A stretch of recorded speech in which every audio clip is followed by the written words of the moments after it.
Hi, Susan Leahy here from RobertsRulesMadeSimple.com, coming to you with another episode of Robert's Rules Revealed. Today, we're going to talk to bylaws and constitution expert Chris Jachimowicz from ASGA, the American Student Government Association.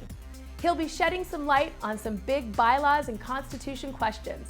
Be sure you subscribe to our YouTube channel so you don't miss a single episode of Robert's Rules Revealed.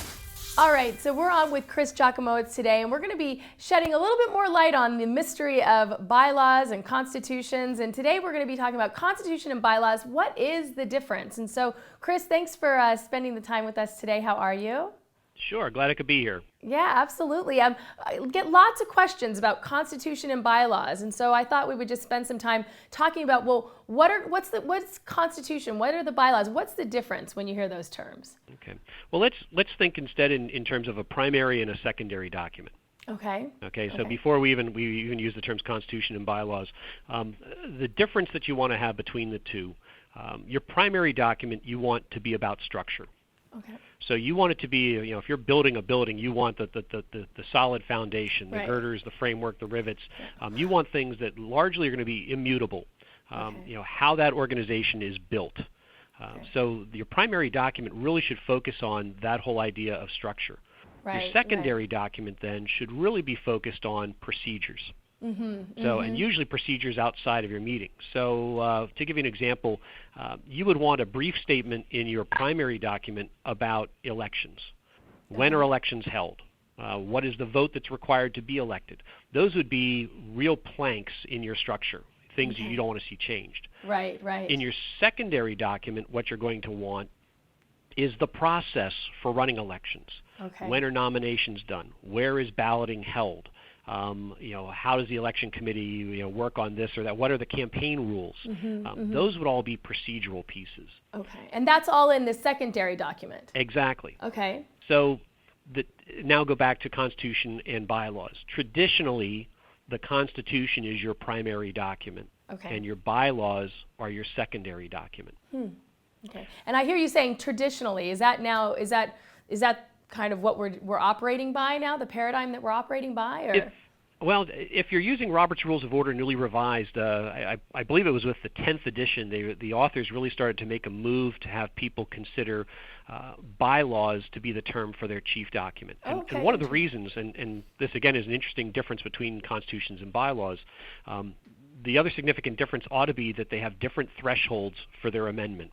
And I think that what the authors found was that for a lot of groups there was no difference between Constitution and bylaws, meaning that it took the same vote to change either one. Well, if there's no difference between them in terms of how they get changed, there's no difference between them. Yeah. And I think that's really important to realize, because a lot of times when people say Constitution and bylaws, it's almost like saying one word.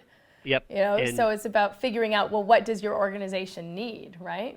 Exactly. And some organizations do use Constitution and bylaws as one document. And so Roberts, I think, was really trying to take a stand and say you need to be more intentional about the terms that you use. And their feeling was that the term bylaws probably made more sense because a lot of organizations actually have a parent organization that has a constitution.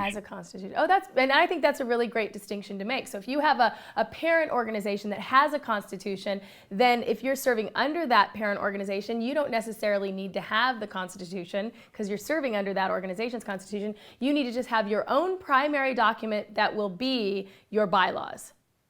Is that right? And then you'd have a secondary document. So if, say we're operating under the paradigm we just explained, if my bylaws are my primary document, what would be my secondary document? Your secondary in that case would be what they call standing rules or standing rules of order. Okay. And so again, the same items would apply there. Procedural pieces would be the bulk of that document. But I think even the title makes more sense. Standing rules of order gives you a better sense of what's in it. Yeah. Now, is there a different vote to change your standing rules? Usually there is. With your primary document, you would want to have previous notice of some sort, and usually a vote of 2/3.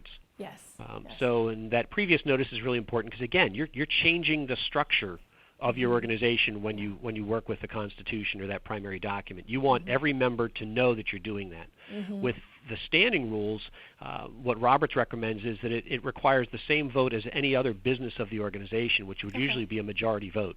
a majority vote. So I think that it's such a great description that you gave at the beginning of this interview with respects to that the primary document really is the foundation, the structural pieces of those things that your organization is going to operate by and under. And then the secondary document, which could be your standing rules, is really how you then kind of, slap up the stucco and make it look pretty and give it form. And so I just want to thank you for spending your time and your energy to kind of shed some light on Constitution, bylaws, and now we know about standing rules. So thank you so much, Chris Jachimowicz. We'll talk to you soon.